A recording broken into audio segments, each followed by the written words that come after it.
क्या हम 2025 में एक विनाशकारी भूकंप के कगार पर हैं? जापान से आ रही कुछ भविष्यवाणियां और वैज्ञानिक चेतावनियां हमें सोचने पर मजबूर करती हैं। यह सिर्फ जापान की बात नहीं, बल्कि पूरी दुनिया के लिए एक गंभीर सबक है। भूकंप की अनिश्चितता हमें अपनी तैयारी पर गंभीरता से विचार करने पर विवश करती है। मंगा कलाकार रयो तात्सुकी, जिन्हें न्यू बाबा वंगा कहा जाता है, ने 5 जुलाई 2025 को जापान के प्रशांत तट पर एक विनाशकारी भूकंप की भविष्यवाणी की थी। उन्होंने कहा था कि यह भूकंप 2011 की आपदा से 3 गुना अधिक विनाशकारी सुनामी लाएगा। इस भविष्यवाणी ने जापान में व्यापक चिंता और घबराहट पैदा कर दी थी। हालांकि 5 जुलाई 2025 की अनुमानित तारीख बिना किसी घटना के बीत चुकी है।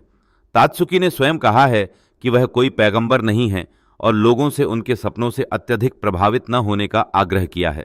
यह घटना हमें अफवाहों के प्रति सतर्क रहने की आवश्यकता सिखाती है। जापानी अधिकारियों ने नानकाई ट्रफ में अगले 30 वर्षों के भीतर एक बड़े भूकंप की 75% उच्च संभावना की चेतावनी दी है। यह संभावित रूप से 300,000 तक मौतों और $2 ट्रिलियन के आर्थिक नुकसान का कारण बन सकता है।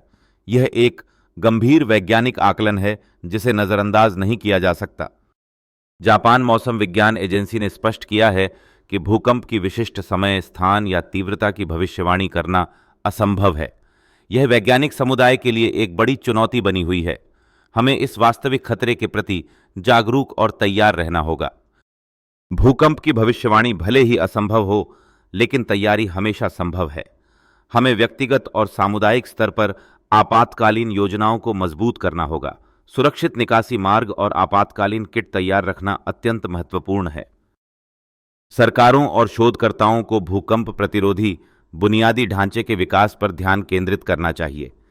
अनुसंधान और विकास के लिए पर्याप्त धन आवंटित करना आवश्यक है। यह हमें भविष्य की आपदाओं से निपटने के लिए बेहतर ढंग से तैयार करेगा।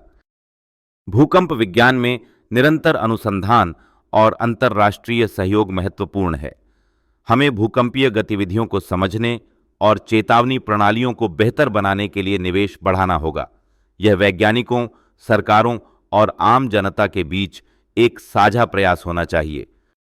यह समय है कि हम इस गंभीर खतरे को पहचानें और सक्रिय कदम उठाएं। अपनी सुरक्षा सुनिश्चित करें, अपने समुदाय को शिक्षित करें और सरकारों से आवश्यक संसाधनों और नीतियों के लिए आग्रह करें। मिलकर ही हम भविष्य की चुनौतियों का सामना कर सकते हैं।